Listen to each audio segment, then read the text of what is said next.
प्यारे प्यारे दोस्तों, नमस्कार। स्वागत है आप सभी का मेरे यूट्यूब चैनल में। और आज हम लोग बिहार बोर्ड के कक्षा 6 की पाठ्य पुस्तक को पढ़ेंगे। ये हमारा विज्ञान विषय है और इस चैप्टर का नाम है भोजन में क्या क्या आता है। आइए हम लोग अपने पाठ को स्टार्ट करते हैं। पिछले पाठ में हमने उन खाद्य पदार्थों की सूची बनाई थी जिन्हें हम खाते हैं। अपने राज्य के विभिन्न भागों में खाए जाने वाले भिन्न भिन्न व्यंजकों के बारे में भी आपने परियोजना कार्य किया था। हम सभी रोज भोजन में अलग अलग तरह के पके हुए खाद्य पदार्थ लेते हैं, जैसे कभी रोटी, भात, दाल, सब्जी, कभी सत्तू, अचार और कभी खिचड़ी, बैगन का भरता इत्यादि लेते हैं। भोजन में अनेक प्रकार के पके पदार्थ के साथ साथ कच्चे खाद्य पदार्थ के रूप में मूली, गाजर, टमाटर तथा अन्य हरी सब्जियों को सलाद के रूप में लेते हैं।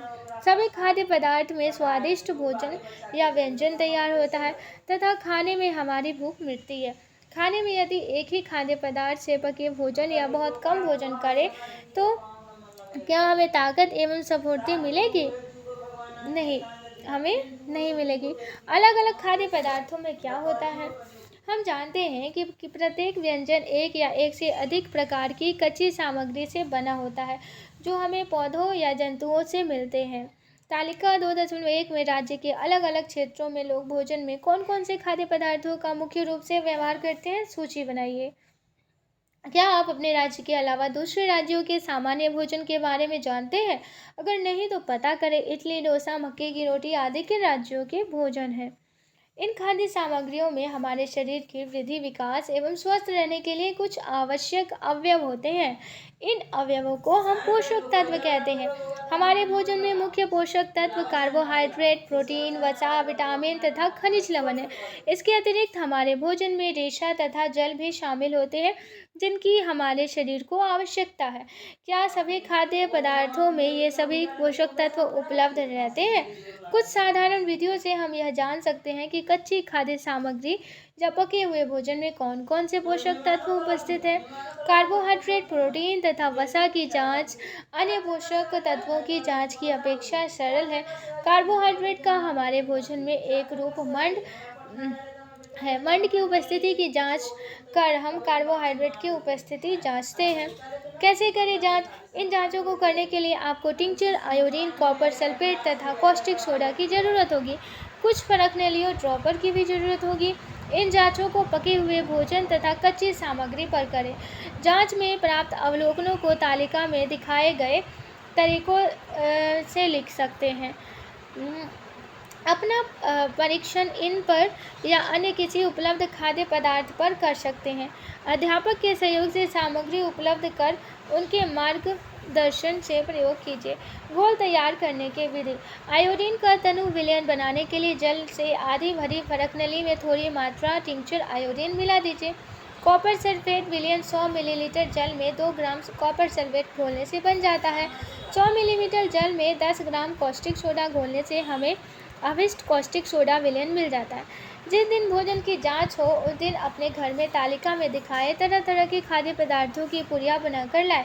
दूध, तेल, घी जैसी चीज़ों को छोटी शीशियों में लेकर आएँ। यदि किसी खाद्य पदार्थ में मंड है तो हम उसका आसानी से परीक्षण कर सकते हैं। मंड की जांच। भोजन में मंड स्टार्च परीक्षण के लिए खाद्य पदार्थ या कच्ची सामग्री की अल्प मात्रा लीजिए। इसमें आयोडीन के तनु घोल के कुछ बूंदें डालिए। खाद्य पदार्थ के रंग में होने वाली परिवर्तन को देखिए।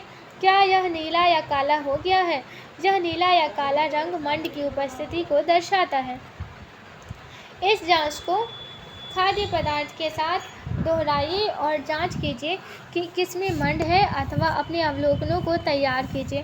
प्रोटीन की जांच। प्रोटीन की जांच के लिए किसी खाद्य पदार्थ की अल्प मात्रा लीजिए। जिस खाद्य पदार्थ का परीक्षण करना है, यदि वह ठोस है तो पहले उसका पेट अथवा चूर्ण तैयार करने की ज़रूरत होती है। खाद्य पदार्थों की अल्प मात्रा को पीसकर या मसल कर उसके चूर्ण को एक साफ परख नली में डाल दीजिए और 10 बूंद जल डालकर उसे अच्छी तरह हिलाइए। अब ड्रॉपर की सहायता से परख नली में 2 बूंद कॉपर सल्फेट का घोल तथा 10 बूंद कॉस्टिक सोडा का घोल डालिए। अच्छी तरह मिलाकर कुछ मिनट के लिए परख नली को रख दीजिए। क्या परख नली का पदार्थ बैंगनी रंग का हो गया? बैंगनी रंग खाद्य पदार्थ में प्रोटीन की उपस्थिति को दर्शाता है। अब आप इस जांच को अन्य खाद्य पदार्थों के साथ दोहरा सकते हैं। वसा की जांच। खाद्य पदार्थ की अल्प मात्रा लीजिए, इसे कागज़ के टुकड़े में लपेटकर कूटिए। ध्यान रहे कागज़ फट न जाए। अब कागज़ को सीधा कीजिए और ध्यानपूर्वक देखिए क्या इस पर तेल के धब्बे दिखाई देते हैं। कागज़ को किसी प्रकाश स्रोत के सामने लाएं। क्या आपको इस धब्बे से होकर आने वाला प्रकाश धुंधला दिखाई देता है?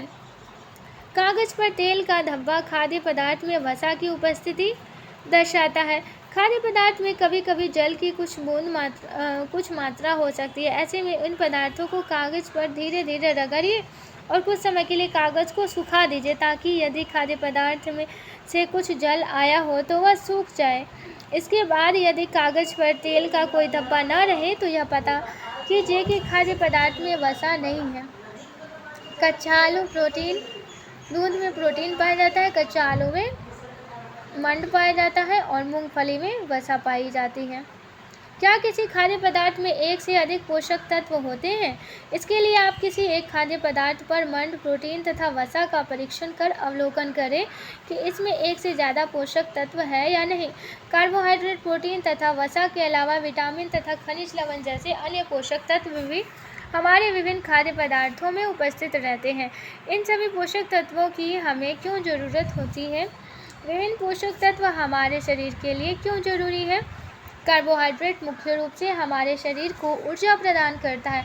वसा में भी ऊर्जा मिलती है। वास्तविक यह है कि कार्बोहाइड्रेट की तुलना में वसा में हमें अधिक ऊर्जा प्राप्त होती है। वसा और कार्बोहाइड्रेट युक्त भोजन ऊर्जा देने वाले भोजन कहलाते हैं। यहाँ पे कुछ स्रोत दिए गए हैं। वसा के सूरजमुखी का तेल, नारियल तेल, सरसों का तेल, सोयाबीन का तेल, मूंगफली, तिल और गिरी यानी कि बादाम। प्रोटीन के स्रोत है दूध, मांस, मछली, अंडा, पनीर। प्रोटीन के पादप स्रोत है मटर, चना, मूंग, तुअर, राजमा, सोयाबीन। प्रोटीन की आवश्यकता शरीर की वृद्धि तथा स्वस्थ रहने के लिए होती है। विटामिन रोगों से हमारे शरीर की रक्षा करते हैं। हमारी आँखों, हड्डियों, दांतों और मसूड़ों को स्वस्थ रखने के लिए भी विटामिन सहायता करते हैं। विटामिन कई प्रकार के होते हैं जिन्हें अलग अलग नामों से जाना जाते हैं। इनमें से कुछ को vitamin A, vitamin B, vitamin C, vitamin D, vitamin E तथा विटामिन के नाम से जाना जाता है। विटामिनों के एक खास समूह को विटामिन बी कॉम्प्लेक्स कहते हैं। हमारे शरीर को सभी प्रकार के विटामिनों की अल्प मात्रा में आवश्यकता होती है। विटामिन ए हमारी त्वचा तथा आँखों को स्वस्थ रखते हैं। विटामिन सी बहुत से रोगों से लड़ने में हमारी मदद करते हैं। विटामिन डी हमारी अस्थियों तथा दांतों के लिए कैल्शियम का उपयोग करने में हमारे शरीर की सहायता करते हैं। विभिन्न विटामिनों से भरपूर भोज्य पदार्थ निम्नलिखित चित्रों में दिखाए गए हैं।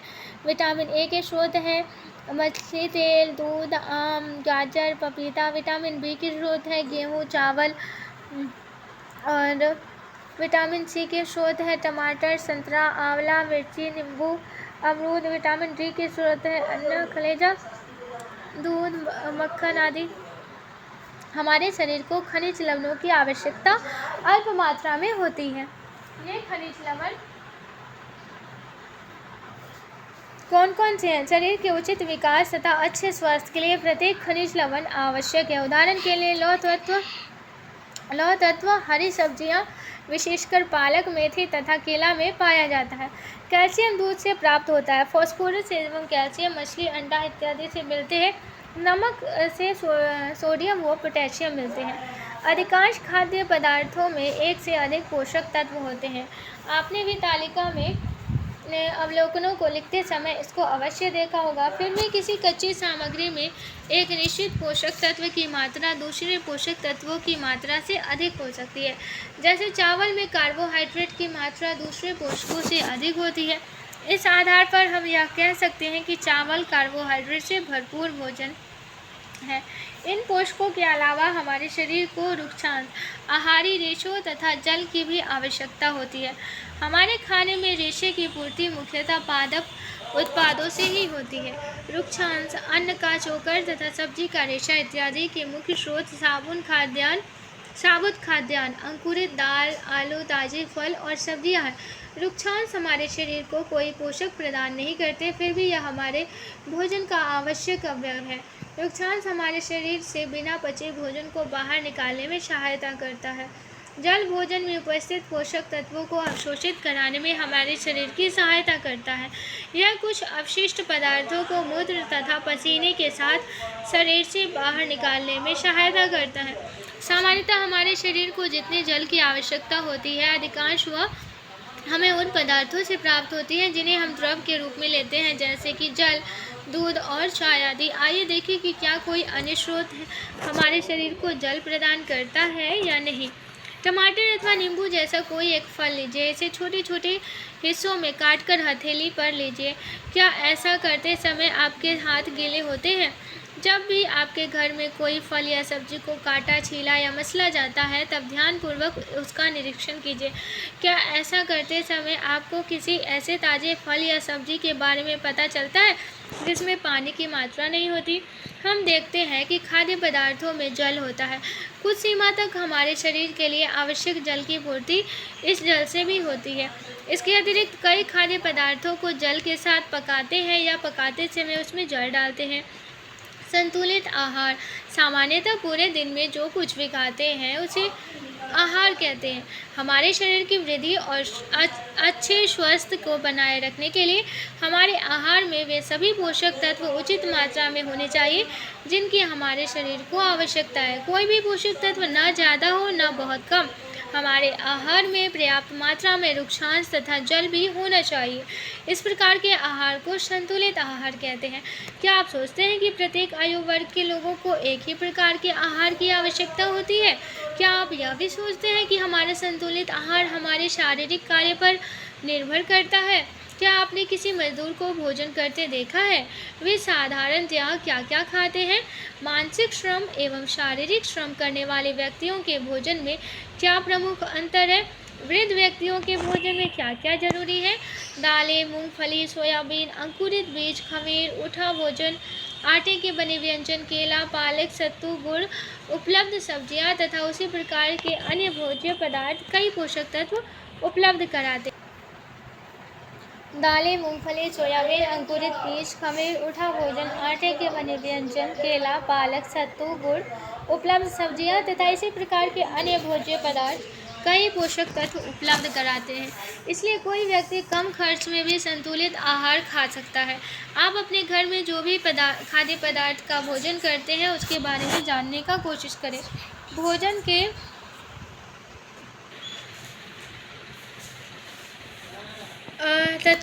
और नेक्स्ट है कम खर्च में संतुलित आहार युक्त भोजन के लिए अपने अपने क्षेत्र में मिलने वाले अन्न, फल, सब्जी, दूध जैसे खाद्य पदार्थों की सूची तैयार करें तथा अपने मित्रों से चर्चा करें। उचित प्रकार का भोजन करना ही पर्याप्त नहीं है, इसे उचित तरीके से पकाना भी चाहिए ताकि इसके पोषक तत्व नष्ट न हो। क्या आप जानते हैं कि भोजन पकाते समय कुछ पोषक तत्व नष्ट हो जाते हैं?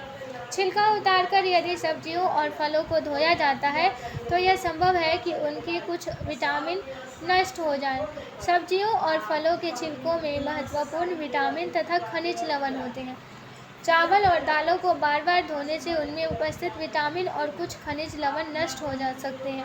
हम सभी जानते हैं कि पकाने से भोजन का स्वाद बढ़ता है तथा इसे पचाने में आसानी होती है। इसके साथ साथ पकाने से कुछ पोषक तत्वों की हानि भी हो सकती है। यदि भोजन पकाने में अत्यधिक जल का उपयोग किया जाता है और बाद में उसे फेंक दिया जाता है तो कई लाभदायक प्रोटीन तथा खनिज लवणों की हानि हो जाती है। पकाने पर विटामिन सी की कमी से नष्ट हो जाता है। क्या यह उचित नहीं होगा कि हम अपने आहार में फल और कच्ची सब्जियों को सम्मिलित करें? कुपोषण। आप जान चुके हैं कि भोजन में वसा, प्रोटीन, कार्बोहाइड्रेट, खनिज लवण और विटामिन होते हैं। यदि इनमें से कोई पोषक तत्व शरीर को बिल्कुल न मिले या कम मात्रा में मिले तो क्या होगा? चित्र में दिखाया गया है कि बच्चा सूखा रोग का मरीज है। यह रोग उन बच्चों को होता है जिन्हें संतुलित भोजन नहीं मिलता।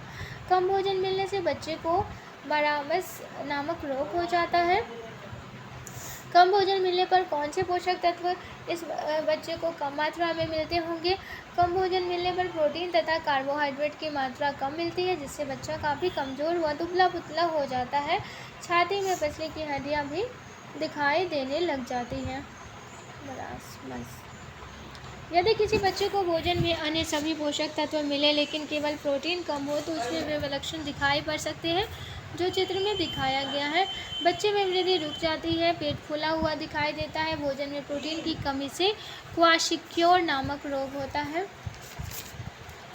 हो जाता है। जब शरीर को आवश्यक मात्रा में पोषक तत्व पदार्थ नहीं मिलते तब इस स्थिति को कुपोषण कहते हैं। क्या आपने आसपास के कभी ऐसा बच्चा देखा है जो सूखा रोग से या प्रोटीन की कमी से पीड़ित है?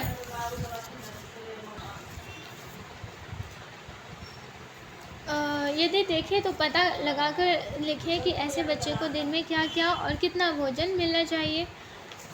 क्वाशिक्योर रोग से बच्चे का पेट, हाथ, पैर फूला हुआ। विटामिन कई प्रकार के होते हैं, इनकी कमी से भिन्न भिन्न प्रकार के रोग हो जाते हैं। कई छोटे बच्चों में विटामिन ए की कमी से हो जाते हैं, इसके कारण उन्हें रात में दूसरों की तुलना में कम दिखाई देता है। इस रोग को रतौंधी कहते हैं। विटामिन ए की बहुत अधिक कमी होने पर बच्चा हमेशा के लिए अंधा हो सकता है। गाजर, पके टमाटर और पके पपीते में विटामिन ए पाया जाता है। प्रायः पीले रंग के गूदेदार फल में विटामिन ए पाया जाता है। अति पोषण। जमीला ने सोचा कि हर समय वसा युक्त भोजन सर्वोत्तम भोजन है। एक कटोरी कार्बोहाइड्रेट युक्त भोजन की अपेक्षा एक कटोरी वसा युक्त भोजन अधिक ऊर्जा देगा। अतः उसने तली हुई चीज़ें, समोसा, पूरी एवं मलाई, रबड़ी, पेड़ा आदि प्रचुर वसा युक्त भोजन ही खाया और इसके अलावा कुछ नहीं खाया। क्या आप सोचते हैं कि यह ठीक था? निसंदेह नहीं।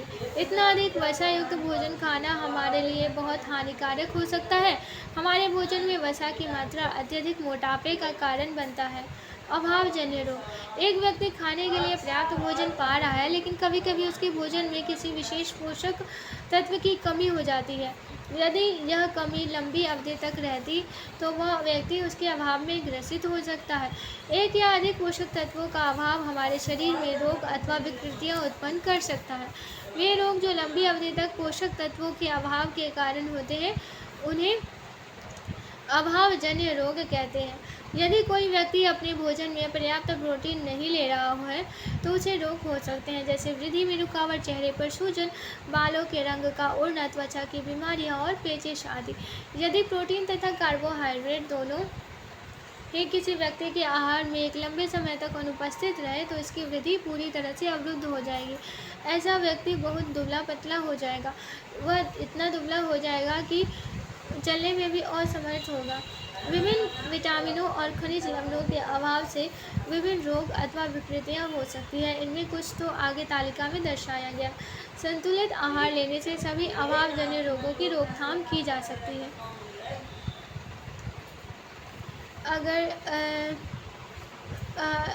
अगर आप तालिका 2.1 के विभिन्न क्षेत्रों के सामान्य भोजन पर नज़र डालें तो क्या हम कह सकते हैं कि खाद्य पदार्थों में विविधता होते हुए भी आहार में पोषक तत्वों का वितरण सामान्य है। यह वितरण हमारे भोजन में आवश्यक पोषक तत्वों की उपस्थिति सुनिश्चित करता है। विटामिन रतौंधी होता है। कमजोर दृष्टि, अंधेरे में दिखाई नहीं देता है, कभी कभी पूरी तरह से दिखाई नहीं देता। विटामिन बी से बेरी दुर्बल पेशियां और काम करने की ऊर्जा में कमी। विटामिन सी से सकरवे लोग होता है। मसूरों से खून निकालना, घाव बनने से अधिक समय का लगना।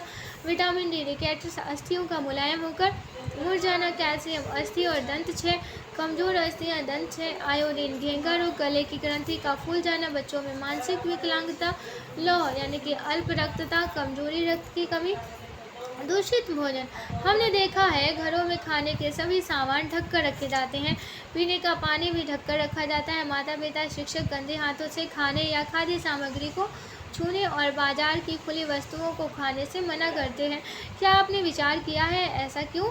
सब्जी बनाने से पहले धोते हैं तथा भोजन रखने तथा बनाने वाले स्थान की साफ सफाई करते हैं। अगर ऐसा नहीं करें तो क्या होगा? आपने ठेलों पर बिना ढकी मिठाइयों पर मक्खियाँ बैठी देखी होंगी। ये मक्खियाँ गंदी जगहों पर बैठती हैं तथा वहाँ से सूक्ष्म जीवों को अपने साथ लाकर खाने के पदार्थों को दूषित कर देती है। सब्जी को ठीक से नहीं धोने पर कीटनाशक के कुछ अंश रह जाते हैं और हमारी सेहत के लिए हानिकारक है। क्या आप 2 दिन पहले बिना भात, दाल, रोटी, सब्जी आदि खाना पसंद करेंगे? निश्चित नहीं। ऐसा क्यों? यह दुर्गंध देने लगता है और इसमें खटास हो जाती है। हम कहते हैं कि यह खाने योग्य नहीं है। ऐसा खमीर उठने किण्वन के कारण होता है। परंतु कुछ व्यंजन को बनाने के लिए किण्वन आवश्यक है, जैसे जलेबी, भटूरा, मालपुआ, इडली, डोसा, पाव रोटी आदि। कुछ व्यंजनों में अधिक गर्मी के कारण किण्वन तीव्र होता है, इसलिए गर्मी के दिनों में पका भोजन जल्दी खराब हो जाता है। फ्रिज एवं अन्य व्यवस्थाओं से उसे कुछ समय तक बचा कर रखा जाता है। भोजन के दूषित होने का एक और कारण दूषित जल है। भोजन बनाने में यदि दूषित जल का उपयोग किया जाए तो इससे भी भोजन के दूषित होने का एक और कारण दूषित जल है। भोजन बनाने में यदि दूषित जल का उपयोग किया जाए तो इससे भी भोजन को दूषित होने का भय रहता है। दूषित जल पीने से अतिसार जैसी बीमारियों का भय रहता है। इसलिए वर्षा के दिनों में एवं बाढ़ के समय में अत्यधिक सावधानी से भोजन एवं पेयजल का उपयोग किया जाना चाहिए।